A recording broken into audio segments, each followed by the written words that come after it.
Reborn again. This time I avoided every meeting with Alice.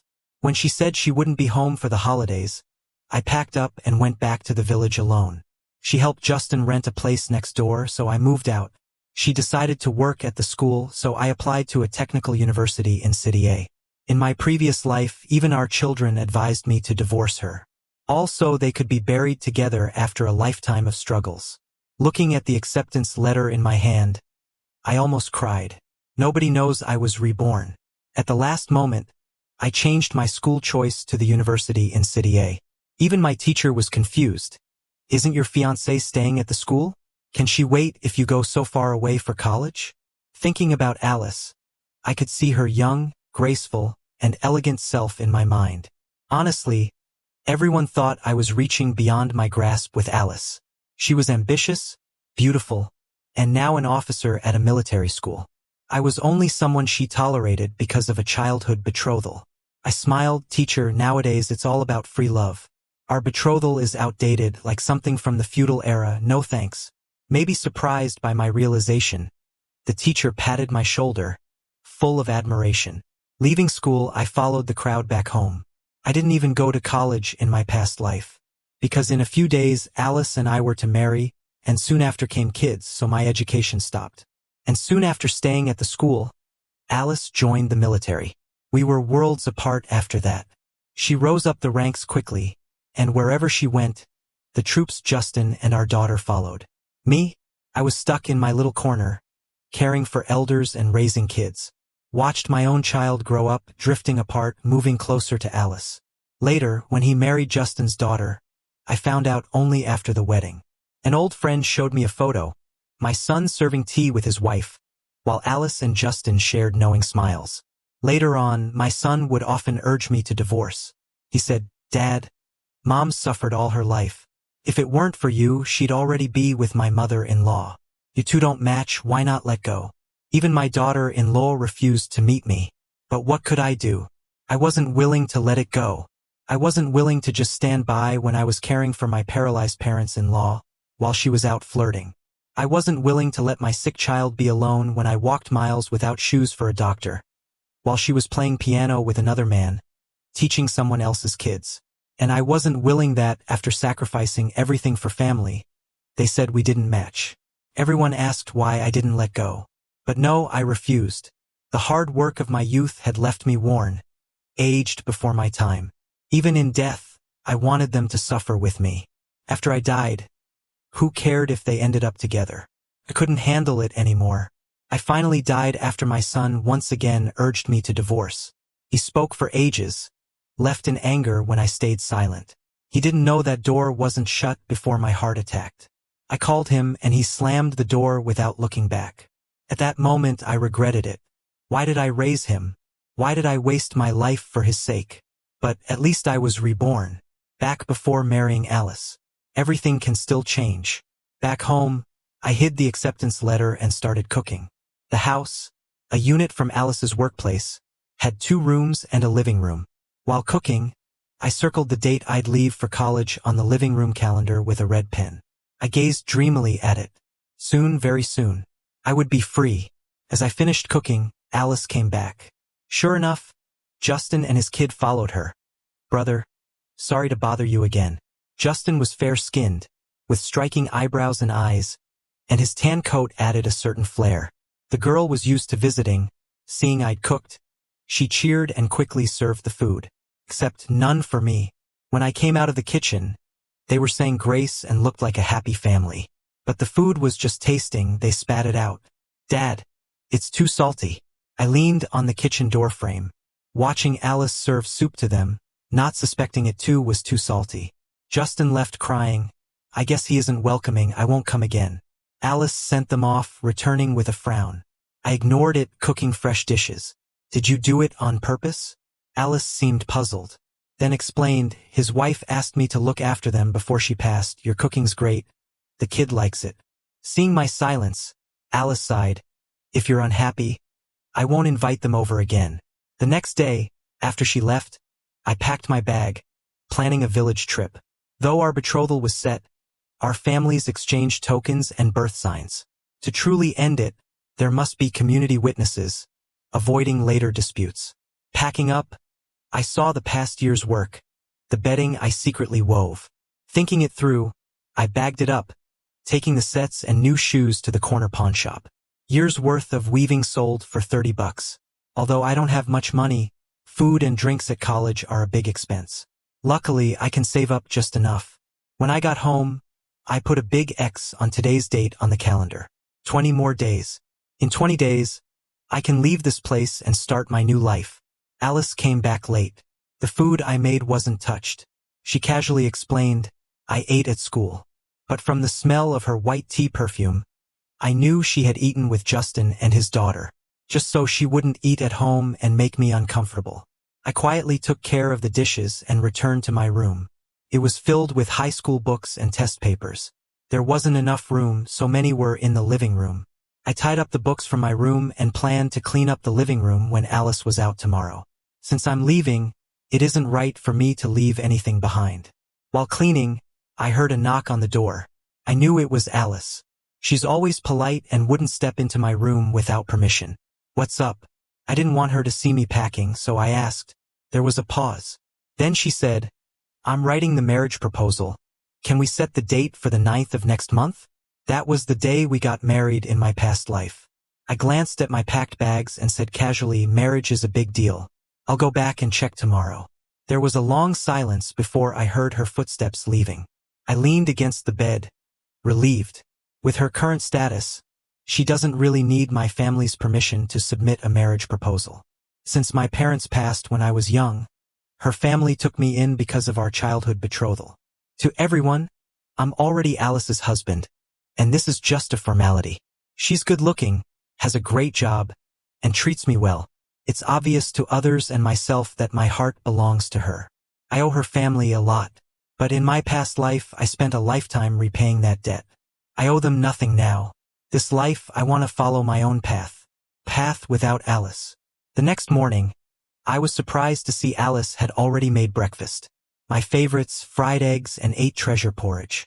In the 3 years I've been studying here, she rarely did that. I sat down quietly. The only sound was the occasional clink of the spoon against the bowl. I'll take a day off and go with you, Alice said, looking up suddenly. I was startled and instinctively shook my head. I'll drive you back. It's not safe for you to go alone, she said, frowning at me. I was about to refuse again when a little girl ran in from outside. Godmother. A tiny girl with pink bow ties in her hair dashed into Alice's embrace. What are you doing here, Lily? Where's your dad? Alice glanced outside instinctively. Lily looked at me, then whispered, Dad says Uncle doesn't like him, so he's scared to come. I looked silently at this girl who, in my past life, married my son but never appeared in my life. Even at 3, you could tell she'd grow into a beauty. No wonder my son idolized her and her dad, despite her being 4 years older. Alice rushed off with Lily, saying Justin was feeling unwell. She left in a hurry, without saying another word. I chuckled. Well, that settled it. No need to find an excuse to return alone. I grabbed a pen and crossed off another day on the calendar. 19 more days. I gathered the books and notes from my room and tied them up. After selling them, I left with the $13 to return to my village. Today's goal was to end the betrothal with Alice. Her family treated me well, but convincing them wasn't too hard. I just explained that Alice was about to soar to great heights, and we weren't right for each other anymore. The village's courtyard was quiet and dull. A fire burned nearby, mosquitoes hovering around it. I pressed tobacco leaves under a board and cut them finely with a knife. My uncle and aunt sat silently on the threshold. After a while, they sighed deeply, trying to persuade me with kind words. Henry, even if she has someone on her mind, you and she have an engagement. If she dares not marry, I'll sort her out. Your parents asked us to take care of you before they passed. And you? Seeing my silence, they exchanged glances before saying, frustrated. Why are you so stubborn? Let's go to the committee. I silently followed them. The committee gave us a letter, and we exchanged our engagement token in front of the village elders. I sighed, supporting my elders as we walked home. I knew they meant well. Alice was considered a catch. Even her real parents couldn't understand why I insisted on breaking off the engagement. But I couldn't tell them. I couldn't say how tough my past life was where I ended up alone. The engagement was successfully canceled. My elders said I'd always be their son. I didn't mention attending college in City A, but I stayed with them for 2 weeks. They walked me to the village entrance when I left, urging me to see this as home and visit often. When I bought my bus ticket in town, I realized they slipped me $200. Tears streamed down my face uncontrollably. Back home, I put 15 big red X's on the calendar. Just 4 days left. I was about to go to my room with my luggage when I heard the door open. Alice had just come back from work, and she had Justin and Lily with her. "You're back?" Alice seemed surprised to see me. Justin just nodded at me and then turned to enter my room. I frowned as he casually closed my bedroom door and left my belongings scattered in the living room. I looked at Alice. She paused as if remembering something. Cheng's place leaked from the rain a couple of days ago, so he's staying here for 2 days. I saw you weren't around, and you don't have much stuff, so I temporarily let him use your room. So, you just cleared my room out and let someone else use it without asking me? She paused and seeing I didn't respond, added, "Oh, and I moved your things to my room. You can stay with me temporarily." Alice opened her room door as she spoke. "By the way, where are your books from the room? Why is there so little?" I looked at the small bundle she placed on the bedside table and pursed my lips. "Whatever. The place is hers anyways. It doesn't really concern me what she does with it. Finished exams, the books are useless now, so I sold them," I explained flatly. Alice frowned. "Even after exams, you might need the books someday. Why sell them?" I pressed my lips together and said nothing. Seeing my silence, she changed the subject. "So, what did Mom and Dad say?" Alice took the bundle from my hands. After a pause, I said, "Someone checked the dates, and it's not a good time. We'll talk about it later." This was my plan with Uncle and Aunt, to use this excuse to delay things a bit. I'd explain everything to her before I left. Alice seemed unsuspecting and just muttered something about picking new dates before walking out again. She mentioned making dinner and suggested I rest since I just got back. I noticed the marriage report on her desk by the window. The only blank spot was the date. Before I could gather my thoughts and help with dinner, I heard the talking from outside. A deep male voice, a playful female one, and a child's giggles. I sat back down silently. Staying here in her house after breaking off the engagement seems improper, especially sharing a room. But with just 4 days left, there's no point in looking for a rental now. I guess I'll sleep on the living room floor after dinner. After a long day of travel, I planned to sleep early, but Justin was full of energy and worked out in the living room. And with Lily running in and out of Alice's room like it was a playground, I used the excuse of fetching water to leave with a basin. Once outside, I took a deep breath. "Hey Henry, you're back? Weren't you visiting your in-laws?" Mrs. Hua from next door joined me as we headed to the well, each carrying a basin. "Yeah, visited for a few days, just got back today." Mrs. Hua's husband is an accountant at the mine, and they live a pretty comfortable life. Every time they made dumplings or something, they'd bring me a bowl. We got along fine.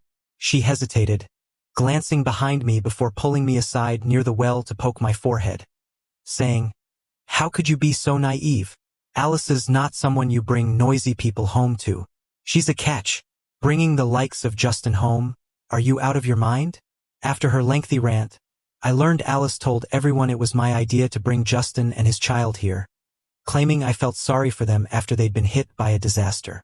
I laughed, realizing Alice just wanted me to absorb any backlash. But since I'm leaving soon, I didn't want any unnecessary drama, so I just smiled without saying much. As I headed back, Mrs. Hua kept urging me to kick such troubles out early and offered her help if needed. Despite her curiosity, she was kind. Back inside, the living room was empty. I grabbed my clothes and went to the bathroom, where I noticed unfamiliar male toiletries. My usual soap and towel were tossed into a corner bucket beside the trash can, replaced with 2 towels and shampoos. "Excuse me, bro, Lily needs the bathroom." I felt a deliberate bump, hitting my head on the door frame. Justin insisted, "Please let me through. You're in my way." While his voice was soft, his smug and dismissive attitude was clear. But I didn't budge. "Apologize," I said calmly. Justin was startled, not expecting me to confront him. Still, he had a clever daughter. "Lily, never fond of me, ran up to shove me hard and cried, "You're bad. You're bad. You bullied my dad. Meanie." Alice rushed out at Lily's cries, comforting her as she scolded, "My fault. Lily just needed to pee urgently." Alice glanced disapprovingly at me but said nothing in front of Justin. Instead, she soothed Lily, saying, "Don't cry, sweetie. I'll have him apologize. Okay?" Carrying Lily back to the room, she promised her candy. Justin gave me a mocking look before following them into Alice's room. As the heart-wrenching cries from the kids in the room started to die down, I put on a straight face, finished my shower, and packed my stuff into a basin. When I went back to the room, Justin had already left with the kids. There was a box of colorful candies on the bedside table, clearly meant for a child. Alice paused her tidying up when she saw me. "Sit down." I looked at her and knew she wanted to talk.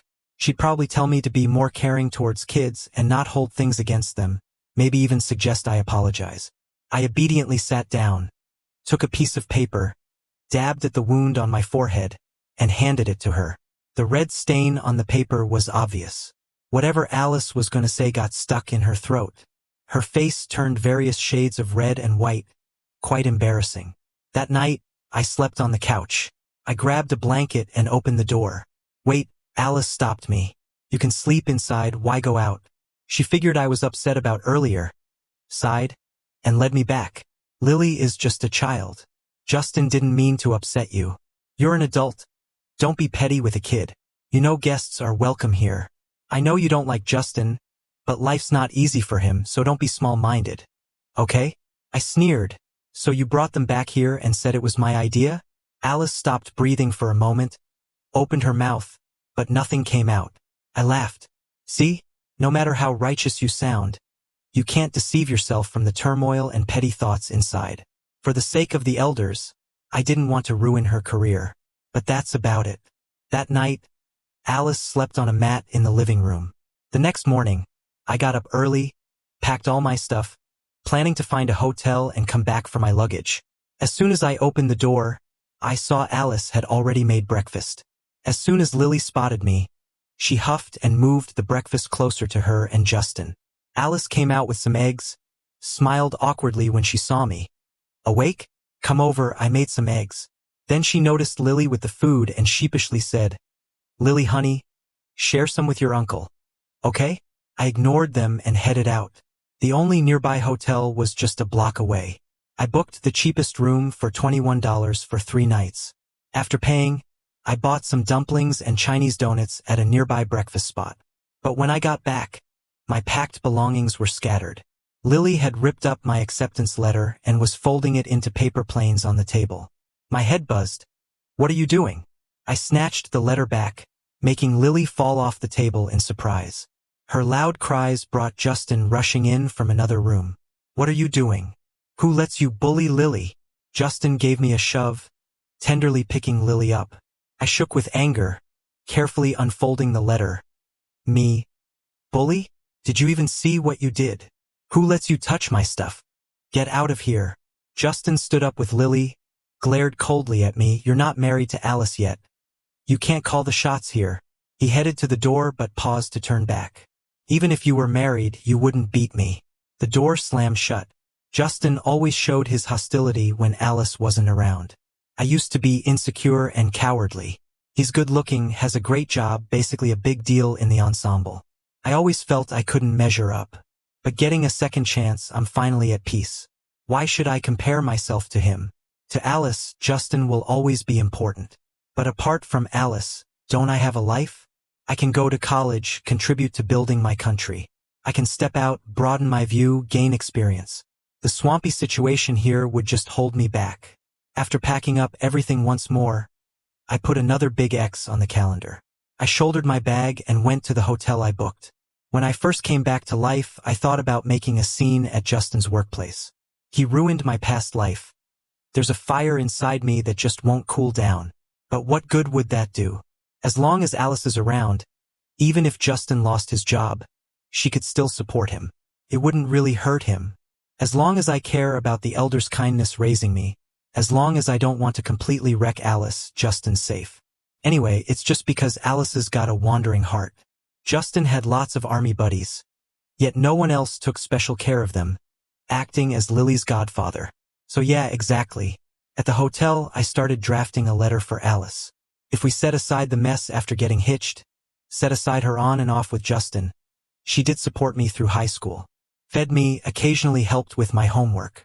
That's enough for me to explain things between us. In the letter, I wrote that I'd called off the engagement and got accepted to another college. From now on, she and I would part ways, never to cross paths again. Halfway through writing, I heard a knock. Assuming it was room service, I opened the door to find Alice standing outside. She looked worn out, like she'd been running everywhere. Upon seeing me, she sighed in relief. Finally found you. Thank God you're okay. I had assumed she'd come to criticize me again. Okay. Don't be mad. Come home with me. Alice nudged her way in, trying to help pack my things. Quickly, I slipped my half-written letter under a book.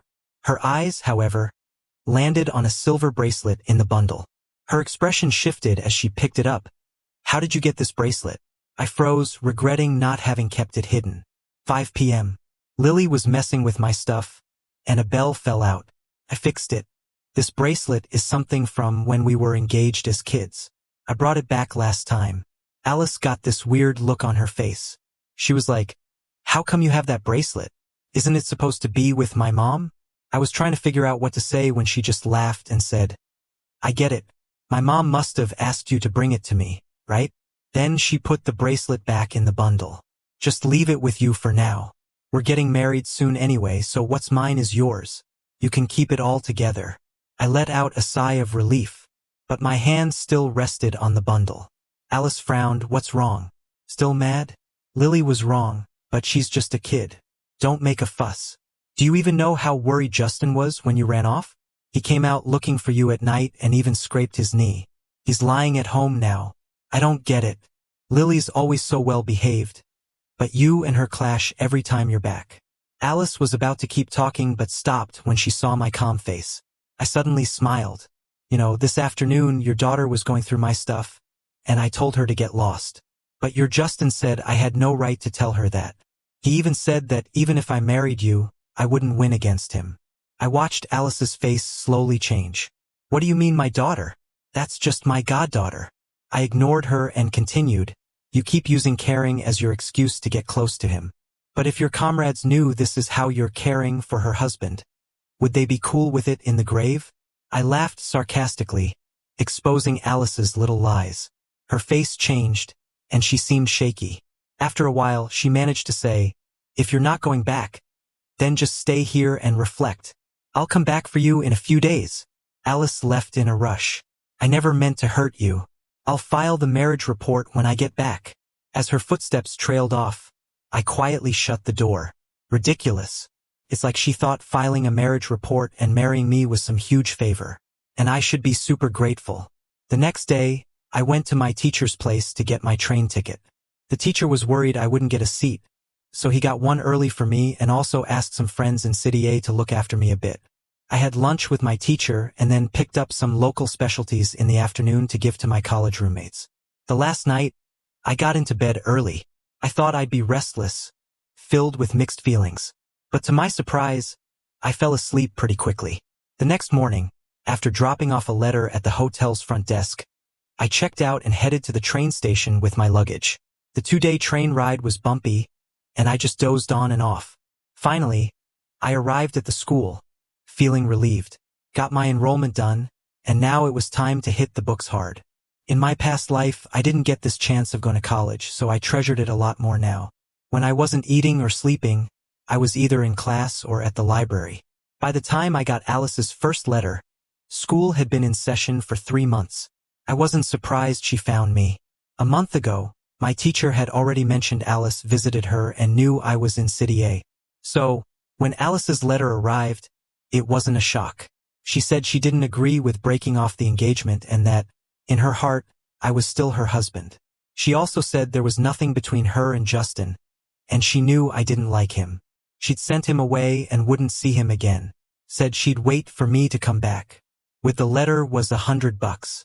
I kept the letter, didn't reply, and didn't touch the money. College was tough. I thought about getting a part-time job despite having top grades and a scholarship. I was still struggling with living expenses each month. When my teacher found out, he gave me an earful and started sending $50 a month, saying it was a loan. He even cheekily added, "Don't worry, your teacher's wife knows and supports it." For some reason, tears just started flowing. In my last life, no matter how tough things got, I never cried. But now, I just broke down and cried my heart out. My roommates were even startled and came over to comfort me. After that cry, I got even more determined. Every month, Alice sent a letter and another $100. The last letter of the semester said how she knew I wouldn't want to come back. But she was coming to spend the new year with me. Alice didn't show. The letters stopped too. Later on, I found out from my teacher that Alice married Justin. My teacher wrote saying, "Things got a bit messy. She initially got a transfer request to join you, but someone reported her for being involved with another man. Couldn't find a victim since you'd left, so it was swept under the rug. That guy lost his job and she ended up marrying him." He added, "Right now I feel incredibly thankful for you. You're lucky." I knew I was lucky in this life. Lucky to have gone back to before filling out college applications. Lucky to have dodged the mess from my past life. It was a year later when I got another letter from Alice. Right at the start, she said, "I'm sorry." Then she admitted it was actually Justin who reported her. He knew Alice was applying for a transfer. Justin begged her to stay, but she refused. So Justin went off script. He gambled and won. He married Alice. Alice said that later, she finally figured out what those dates marked on my living room calendar meant. She had always thought they were the dates I hoped to marry her. I just chuckled and burned all the letters. As for the money Alice sent, I returned it all to my teacher to pass along. 2 years later, even before graduating, I threw myself into construction work. I dedicated my life to my country, not caring when I'd return. Alice's epilogue. I was shocked and furious after hearing Henry at the hotel that day. When I got home, I locked myself in for 3 days. I realized I had indeed made a mistake. The mistake was letting my heart wander while waiting for Henry to grow up. While helping Justin repeatedly, my heart had drifted away.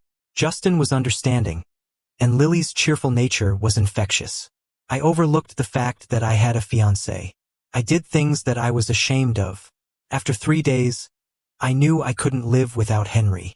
I went to the hotel, but it was too late. He was gone. He just left me. I asked a lot of people, but no one knew where he had gone. Finally, his teacher told me he went to City A. I was devastated. I thought about the silver bracelet that shouldn't have been in his bundle. I rushed home, but they said the engagement was off. I stumbled back to the house we lived in for 3 years. That night, I drank too much. Justin slipped in. Later, he saw my transfer application and made a scene. Then he lost his job. His family came to cause trouble, and I had no choice but to marry him. But gradually, friends started to distance themselves. I wrote letters to Henry, but he never replied. It was as if he left and vanished from my world. After marrying Justin, he kept a close eye on me. He often caused drama. My parents didn't like him either and always compared him to Henry. Justin seemed to change, becoming hysterical and neurotic. Whenever I had an opportunity to transfer, he ruined it by making a scene. He'd accuse me of wanting to ditch him to find my ex-fiancée. And every time, all I could do was smile bitterly in my heart. Henry probably finds the idea of seeing me now disgusting. As tightly as Justin watches me, I'm nothing to Henry. Eventually, while friends got promoted, I was stuck. Justin started calling me a failure. We had only Lily for a child. When Lily grew up, got married, and had kids, she didn't marry well. Her husband was abusive, a cheat, and a gambler. Justin worried about Lily daily, but he refused to let her divorce.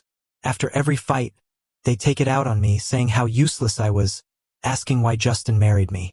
Lily resented me too, blaming me for not having a higher position to support her. I had no words in response. Later, Lily couldn't get divorced, ran away but was brought back, and ended up brutally beaten by her husband. I'm older now and can't help her. Lily ultimately took her life, and left behind a 6-year-old. We lost our daughter but had to raise our grandchild.